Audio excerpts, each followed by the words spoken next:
Still have to.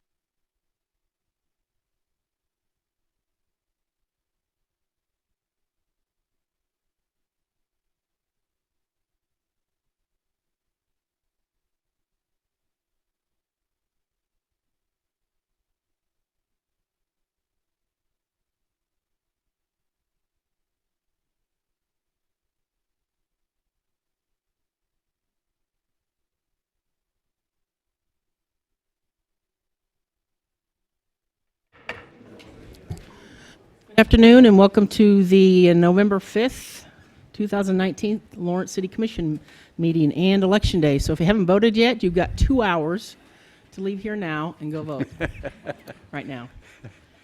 So we'll get started and to start with the approval of the agenda. The City Commission reserves the right to amend, supplement, or reorder the agenda during the meeting. Is there anybody who would like to do that? Move approval of the agenda. We got a motion by Commissioner Boley, a second by Commissioner Herbert. All in favor? Aye. Opposed? Passes unanimously. Item B, the consent agenda. Note all matters below listed on the consent agenda are considered under one motion and will be enacted by one motion. There will be no separate discussion on those items. If discussion is desired, that item will be removed from the consent agenda and will be considered separately. Members of the public wishing to speak to an item that has been pulled off the consent agenda will be limited to 3 minutes for comments. Is there any commissioner that would like anything pulled? Stuart, no? No. Any member of the public would like to have something pulled from the consent agenda? All right, I'll entertain a motion. Move to approve the consent agenda and all claims. Second. Motion by Commissioner Ananda, second by Commissioner Herbert. All in favor? Aye. Opposed? Passes unanimously. Okay, we'll move on to general public comment. Instructions for addressing the commission. We'll let folks leave.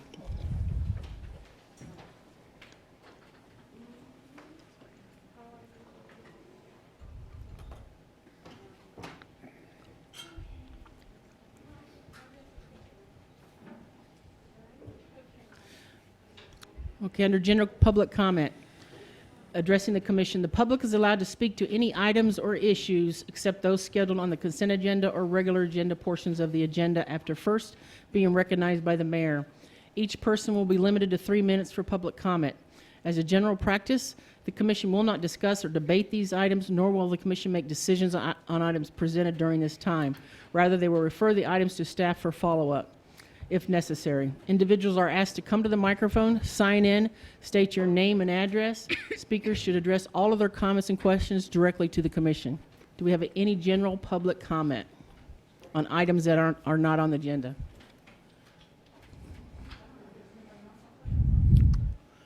Any general public? I'm just setting this up for Byron here.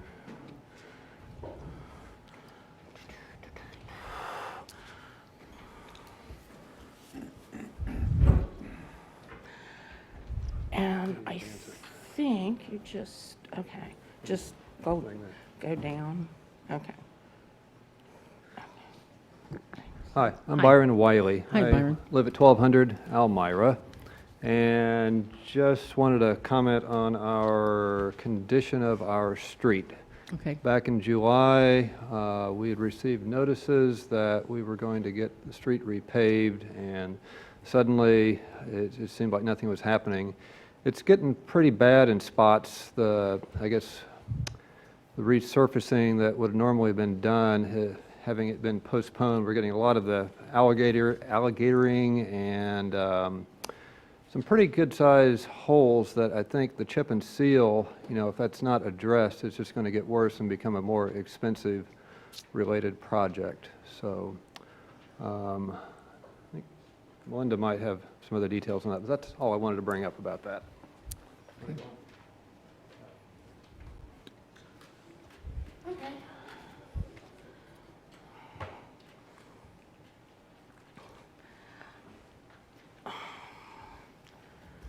So I'm Melinda Henderson.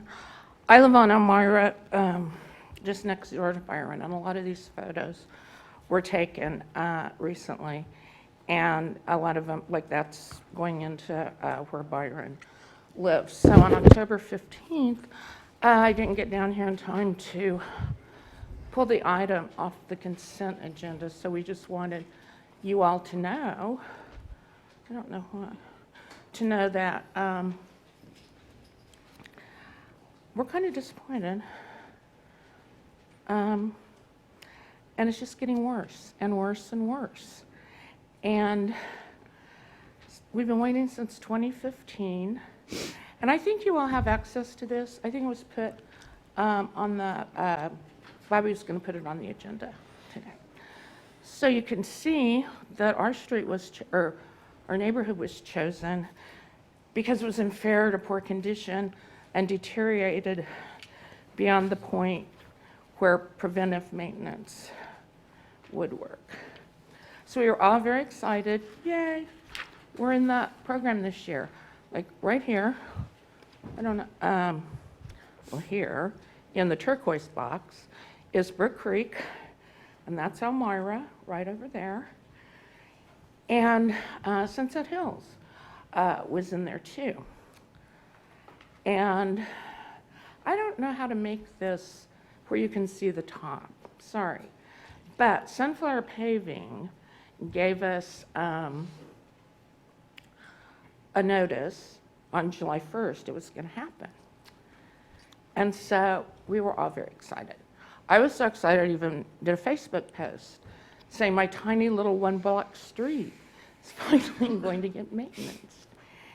And a friend of mine was razzing me, and I said, no, I believe in my city. They said they were going to do it. We believe they're going to do it. They're coming on Monday. And we waited and waited, waited and waited. Couldn't get a hold of Sunflower Paving. And I asked Chuck at the October 8th City Commission what was going on. He told me I needed to talk to somebody else. I said, I'll email you for his phone number, and Chuck never got back to me. And the date of the updated projects map was September 27th. I don't know if Chuck knew about that or not. But this is how it feels. We lose again. And we're sad. And it does say, you know, where our money's going, Wakarusa and other places. So we understand, we're used to this. Just this year, this is the third time we have come down here to talk to you, I will finish please, about issues. And we've left feeling like second-class citizens. Thank you, Melinda. We still haven't been notified.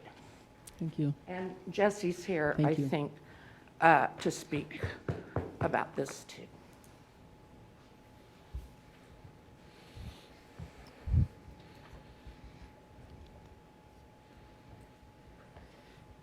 Good afternoon, everyone. Good evening, commissioners. As the president of Brook Creek Neighborhood Association, and even the small time I've spent there, knowing what Melinda and Byron have seen, what we have seen, and just knowing how that agenda item got pushed back, or not pushed back, but the funding got taken, it really did feel like not only my family, our community got pushed to a second hand, which kind of makes you feel like, you know, that's a stepchild. Really, that's what it feels like, you know, not cared for. I not only see that with our city, I see it as a coach at Liberty Memorial Central, how many of our students there get pushed to the side. Being a parent and once was on the PTO for Kennedy Elementary. And so it's disturbing not only to see our city, well, to not only feel like that as a parent at some of these different schools, but then to see our city do that, it was kind of disheartening. Because I know we all want good streets. We know the benefit of having good paved streets and not having to destroy our vehicles. And so we would ask you guys to reconsider that and bring it back soon for those, not only for Elmira, but even looking at what the border of Brook Creek neighborhood is, right there at East Glen, which is where I locate. We've had plenty of people from Brook Creek ask for speed bumps. And we have people flying up that street because it's a shortcut on East Glen between Maple and Harper. So if you would at least start with Elmira, beginning to pave those streets. Thank you. Can you state your name for the record? Jesse Brinson. Thank you, Jesse. Any other general public comment on items that are not on the agenda? No? Craig, I would appreciate it if we could get together with the neighborhood and give them an update as to what's going on and why some of this has been occurring. Yeah, absolutely. We will get information out. Okay, I believe you have a neighborhood meeting tomorrow night, is that correct? Maybe you could report at that time, if possible. Okay. Thanks. Thank you. All right, we're on to item D, which is regular agenda items. Receive an update from the Kansas Department of Transportation on the South Lawrence Trafficway corridor projects and interim safety improvements at K10 27th Street and Wakarusa 27th Street intersection.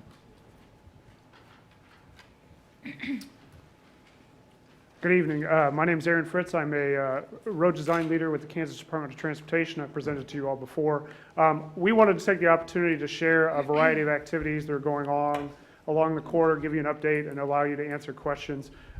This presentation was also given to the Transportation Commission on September 9th. I believe you have the information shared. This is basically identical to that presentation. We wanted to get input from the Transportation Commission. We did. We've incorporated that into the projects, which I'll share in a little bit. But we also wanted to present to this body and allow you to ask any questions, give any feedback. And again, just to keep the public apprised on the variety of activities and projects we're doing on the South Lawrence Trafficway. So I'm going to start with the first that's been implemented. So I pulled up just a map of the area because these are projects that range from Farmers Turnpike, I-70, all the way east to US 59 and K10. So if you've traveled the corridor since September, you'll notice some dynamic message signs along the roadway. This is our queue warning system.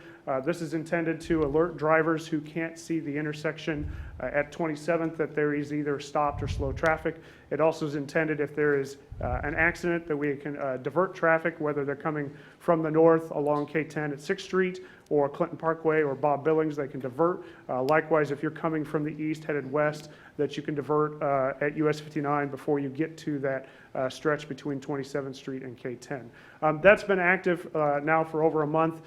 We've had some software issues, and we've had other, different efforts to try to tune that in, but it does allow some warning for drivers passing through, and that will remain in place until we do some of the other improvements. So that's one thing that's already been implemented and hopefully has been seen as a benefit. We acknowledge that it's not perfect. It's something new. It's a temporary situation, but certainly we're hoping that the traveling public's benefiting from that. The second project that I'd like to discuss is up at the Farmers Turnpike. We heard from the city of Lecompton, we heard from the county, we heard from others about the lack of illumination at the intersection where K10 tees into Farmers Turnpike. So per my area engineer, Steve Ballman, that's with me, the hope is that we'll have a new lighting installed by the end of the year, pending weather, of course, to help illuminate that intersection. So that's programmed, that's done with KDOT money, and we're hoping it's done by the end of the year. Additionally, we're looking at some other treatments at the north terminal. So there are 3 at-grade intersections, the T intersection, which I just discussed, and then the 2 ramp terminals. We've seen a high propensity of accidents over time, and one of our corridor studies analyzed what treatments could be done. And so what we're installing are some rumble strips to alert drivers they're coming up to a stop condition at that T intersection, but also to alert them that there are a lot of turning vehicles occurring at the 2 terminals. That's also scheduled to be done this year, weather pending. In addition, there's a speed resolution that's been enacted and a change. So currently K10's posted at 65 miles an hour through this stretch, and I'm not exactly sure where the transition occurs, but south of this southern ramp terminal, it will drop to 55 miles an hour. We really hope that will help with some of the accidents occurring. They aren't going to be eliminated, but at least until a future treatment, the ultimate improvement is done, this will help with drivers traveling through that area. As I mentioned, we have a queue warning system out there today that's a temporary measure. We're currently working on a project that will let in February of next year. That's for a more permanent dynamic message sign.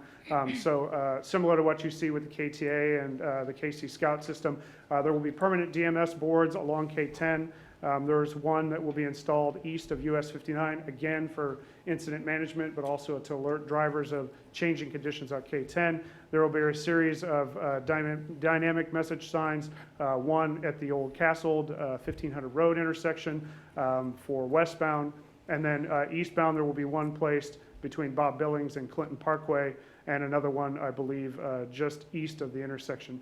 Again, these are intended to alert drivers of changing conditions, alert them for Amber Alerts, similar to the other uses. So these will be constructed in 2020. In addition to those dynamic message signs, there will be a signal warning ahead that we're installing. So those are familiar with Clinton Parkway and Crossgate, which I've talked about in the past. We're going to install 2 warning ahead signs in advance of 27th Street. Those will fall again just east of this curve that's to the west of Wakarusa Drive and 27th Street, and likewise another one that's in the eastbound direction in the area of the curve headed westbound.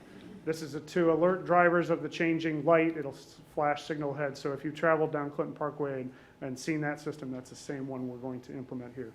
Those will be constructed in 2020.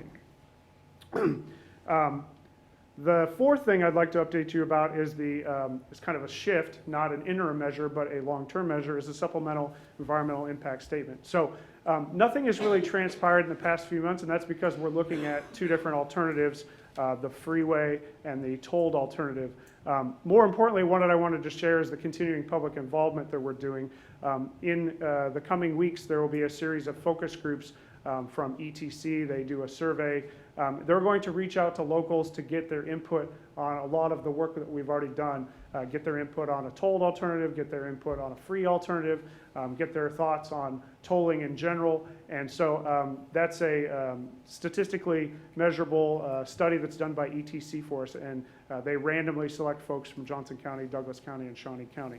But in addition, we have an advisory group that will also be invited to be part of that study as well. So we're going to be gathering feedback as we've continued to do throughout the course of that with those focus groups. And then next year, there will be another public meeting and another advisory group face-to-face meeting to share the new tolled alternative and also to give an update on what those freeway alternatives look like. So we've already narrowed the scope down from many different alternatives to those 3, the no-build, a freeway, and then the tolled alternative.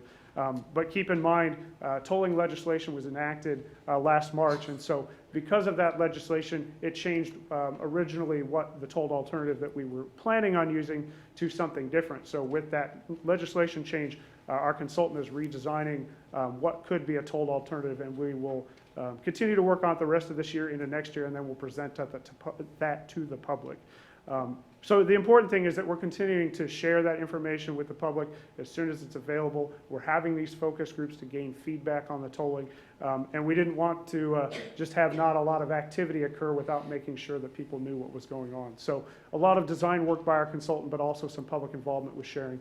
And as always, you can go to our website and see whatever's been posted at those public meetings, and we continue to share that information.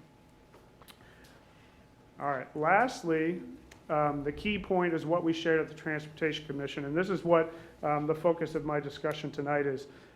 This is 27th Street, Wakarusa, and K10. I know many people are familiar, and this is probably what everybody's waiting to hear about. But this is what we shared at the Transportation Commission. We asked WSP, David Church with WSP was the project manager for that firm, to look at some interim solutions because we know the freeway or the tolled alternative, whatever that looks like, is off in the future, and that before that we have heard over and over at public meetings concern about safety, concern about capacity, concern about backups, and we took those very seriously. So we hired a consultant to look at this intersection. We created a project team that included staff from the city, staff from the county, staff from the Parks and Rec Department to gather feedback and input on a variety of alternatives. And so what we did is we came up with some low-cost interim solutions to try to address some of these capacity issues, some of these safety issues. This is scheduled to be built next year, and I will walk through all these treatments. But that was the process. It was public input at the public meetings and independent of the public meetings that had KDOT say, all right, we need to take a look at what is going on at this intersection and try to address as much as we could in advance of a future freeway alternative. So first we have the adaptive traffic signal with improved detection. This is actually already in place. So originally the intersection had one signal timing plan that really didn't benefit peak hours during the day. It didn't benefit events that occurred at the youth sports complex, at the adult sport complex. So WSP created a series of signal timing plans that we've already implemented to the intersection. But additionally, we also have what we call a dynamic mix. So say at a 6 o'clock or later on a given night, as the traffic builds on Wakarusa or on the sports complex leg, it allots more green time to that leg to try to flush those queues out. So it isn't in place during the peak hours, but it is in place on off-peak to try to address those queues. Granted, we've got to balance both the traffic on K10 and the traffic on the local streets, but this was a big benefit to allow that to be dynamic and also to provide more timing plans than just one that addresses all. So that's already been done. That worked with the existing infrastructure. We're very appreciative for WSP already being able to implement that.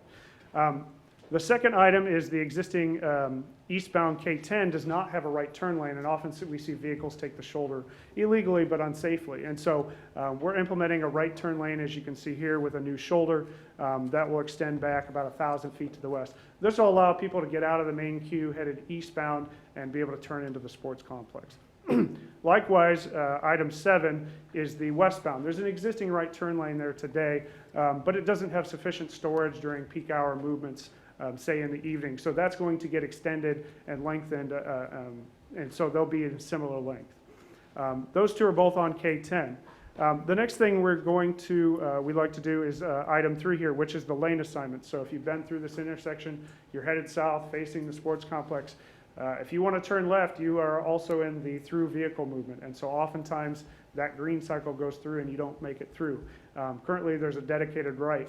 We're going to flip those. We're going to put the right and the through on the right lane and then have the left be to the left. Very easy to change, but it is something we acknowledged a long time ago that needed to be done. Item 4 is 27th Street, and this is the one that obviously people, I think, have a lot of concern about. But we did hear positive feedback at the Transportation Commission meeting, and we've heard positive feedback from others about the benefit. So what this would do is install delineators along 27th Street, along this leg, restricting 2 movements. Namely, that you would not be able to turn left out of 27th Street to get in to the storage lanes to get on K10. And then additionally, Wakarusa would no longer be able to head eastbound. There's a lot of benefits to this. It restricts certain movements, which improves flow through there, but it also allows us to stack vehicles to serve these 2 turning movements. A lot of the breakdown with some of the queuing is vehicles have to yield, or excuse me, they have to stop today and wait for this. And so if you've been through there, there's alternating vehicles, there's not enough green time to get them through there. And so while not desirable because it does restrict movements, we also feel it's better than completely closing off the leg, because we could see a great benefit if we just said 27th Street closed, you have to find an alternate route, say up Inverness to Clinton Parkway.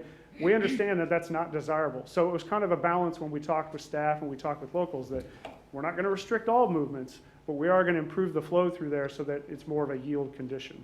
This will really benefit those coming right off the off K10 headed north, because now they only have to watch for maybe a yielding vehicle, and it'll allow really improved level of service. So we've talked about level service. This ends up with a level service A in the built condition. So that's item 4 that will really help eliminate some of the confusion, the confliction with turning vehicles at this intersection that currently have to stop. There'll be a more yield condition.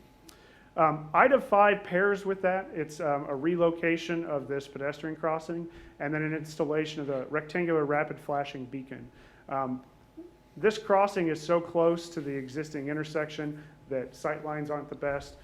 There's vehicles that are constantly trying to turn. So we felt it was best to move this farther to the west to allow better sight lines for pedestrians crossing, for bicyclists crossing, and also allow that activation of that signal to allow pedestrians and bicyclists cross. Because we acknowledge there's a heavy proponent of people coming from the neighborhoods crossing over to the Arboretum, the sports complex. And those work together. Restricting some of the movements on 27th and Wakarusa is benefited by this pedestrian crossing and vice versa. The other thing we're adding is item 6, which is adding a second lane. So currently there's one ingress, there's one ingress. And I think I've talked to you before, they had a tornado warning, they've had storms, and there's not a second ingress-egress point out of the youth sports complex, out of the adult sports complex. So we're going to add a second lane that'll allow right turn vehicles. It'll be a 3-lane section. It'll help push more vehicles out. Now, it won't solve the ingress-egress, but it certainly is better than what's there today. One item that's not shown here that we're still actively discussing with the city is Mark Hecker with the Parks and Recs Department has talked to us about a secondary entrance and the one that goes past the dog park. We're still talking about that, but that obviously is something with an additional cost and with maybe future implications. So for now, this is what we're proposing, is to get that second turn lane in there, but still discussing what KDOT and the city and the county can work together with the Parks Department about that other ingress-egress. And as I already mentioned, we talked about item 7 already, which is the extension of the right turn lane for the westbound movement. We also studied other long-term corridor needs. That study is still ongoing. We still have discussions with staff, both from the county, the city, Parks Department, KDOT, Federal Highways. So I'm not able to report on that tonight, but it is wrapping up. I've seen the draft. The draft has been shared. We're still discussing what those future long-term treatments are, if they're similar to what the SEIS has shown, or whether there's alternate treatments, say, reduced conflict intersection. We're looking at what other intersection types there could be that maybe could take place after these intersection improvements, but before the 4-lane, multi-lane freeway is built. So that's still ongoing. I can't share that yet because we haven't had a chance to discuss it.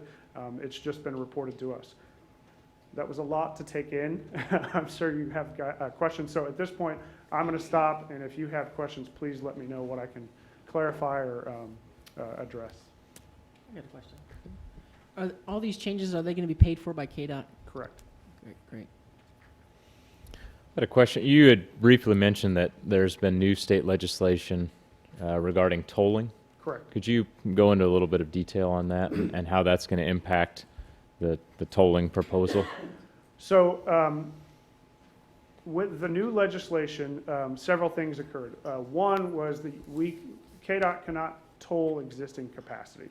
And so that's one of the messages that was different than when we first started the study. So when we first started the study, we thought the freeway and the tolled alternative were going to be similar, minus gantries to collect those tolls. But with the change, that means the existing 2 lanes that are out there cannot be tolled. So what we're trying to modify and redesign that's associated with that is, if we can't toll the 2 lanes, then how do we get a freeway concept? And so there's a variety of ways we can do that, but that's principally one of the things that's different than what we expected, but what the legislation says. Secondly, the tolling is one way to pay for a project. And I've heard Secretary Lorenz present at local council and others about this legislation, that this is a way for the locals to participate in the project to help pay for it. So instead of, general dollars being spent from, say, the city coffers or county coffers, that they could say, we support tolling, and tolling's one way we could pay for that project. Keep in mind that the city, the county, whatever unit of government must approach KDOT and say, this is one way we want to pursue it. So certainly KDOT's in favor of all options, all alternatives to pay for a project to address these future needs, but we acknowledge that that has to come with local consideration, it has to come with local support. And so that's what the legislation says, is that the support has to come from the locals. It's not something that's KDOT's going to force on anybody. It's got to be something you or the county or others bring to us, and then we talk about that as a way to help pay for the project. Does the scope of the project not include the Iowa Street entrance onto K10? So you're talking about US 59, K10, Iowa, near the K10 crossing development and the Going Holiday. west from Iowa onto K10. You're talking about the former Castle 1500 Road intersection? No. By the hotel, the entrance. Basically ramp where the there. movie theater is at. Yes. Yeah. No. At this That's time, out of the scope. yeah, we're not doing anything at this interchange at this time. Now, that's part of the SEIS. That's part of the discussions KDOT's had about the K10 crossing development.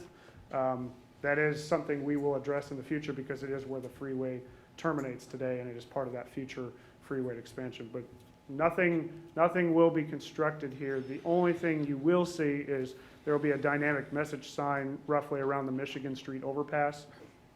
That'll be off shoulder. That'll be off in the right of way. That's to provide Amber alerts, incident management, so say there's an accident, heaven forbid, west of 59, we can alert drivers to get off at 59 to find an alternate route. So that's the only thing that's going to be installed, but it's not any change to the signals, to the configuration of this interchange. Okay, I got a question. Can you explain a little bit more about what an adaptive traffic signal with improved detection is? This is, so I gave you my understanding, but I'm going to ask if David Church could explain. He's more of a traffic guru than I am. I defer to him. He's dealt with this, and I think he'll be better prepared to answer that question. Hi. Hi, my name's Dave Church. I'm with WSP. And yeah, an adaptive traffic signal system, what it is it has software and equipment in the signal cabinet and that ties to detection. So the signal has either cameras or infrared that keeps track of how much traffic is either approaching the intersection or at the intersection. And then it can adapt or change the signal timings and phasing to best get traffic through that intersection. So it's more of a smarter, I would call it a smarter traffic signal than just a typical traffic signal. So when there's traffic backed up there for half a mile, I know we've seen that, we've all seen that mile, half a mile. Yeah. How would that work with a situation like that, where it's just constant traffic backed up? Yep, absolutely. So we analyzed existing conditions, and then we analyzed with these low-cost improvements. And what the simulation showed us was that currently in the PM peak westbound on K10, the traffic can back up, like you said, over a mile, around 6,000 feet. Also, you can have traffic backed up on southbound Wakarusa between 700 and 800 feet. And with the changes, including the adaptive signal, the turn lanes, the changes at 27th and Wakarusa, what we found was that queue for westbound K10 was down to around under 3,000 feet, so around half. And then on Wakarusa from around 800 or 900 feet to around 200 feet. Okay. So we really found a lot of benefits in these low-cost improvements versus some of the higher-cost improvements that come with the 4-lane freeway. Okay, thank you. You're welcome. Any other questions? Yeah, with regards to the 4-lane freeway conversation, it's my understanding that when that was happening, that like environmental impact studies and all that work is already completed. So, is it simply just a matter of the funds don't exist? No, so we are year one, we're actually now into the second year. We started in August of 18 of the 3-year supplemental environmental impact study. So there was a study done in 14 to 16 based on feedback.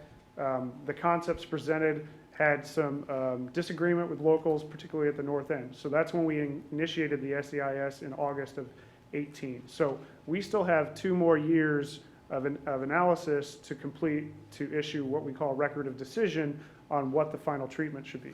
So funding is a part of it, but it's also we need to complete the environmental work on both the tolled alternative and a freeway alternative. So we've laid out concepts of what initially that looked like, but for example, we never came to concurrence with federal highways or the locals on how you lay out the interchange at I-70 and K10. A lot of concern was about local access from Lecompton and having to pay a toll and how that works and whether you would route people onto US 40 or other side roads. So because of the disagreement on how that was to be done, that's why we initiated the SEIS. And until that's finished, we are limited on what types of improvements we can do. So we can do low-cost improvements, but for example, we couldn't go out and build 2 new lanes, even if we had it designed or even if the funding was there.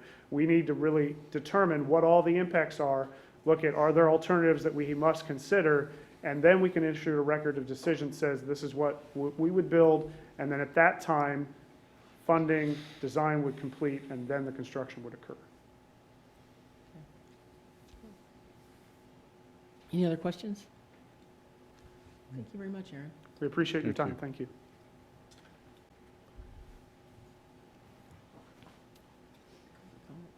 We'll open this up for public comment at this time. Is there any public comment on this item? Okay, bring it back up here. Any thoughts? Just receiving it tonight. That's all we're doing. So we're done with this item. The action was just to receive the presentation. So we'll move on to item F, which is commission items. Future agenda items to add. Anybody have anything? Okay.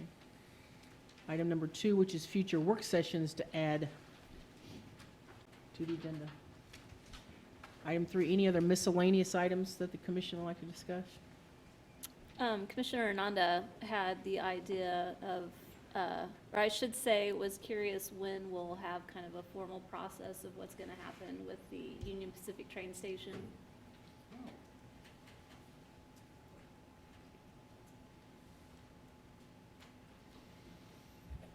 Was that a question?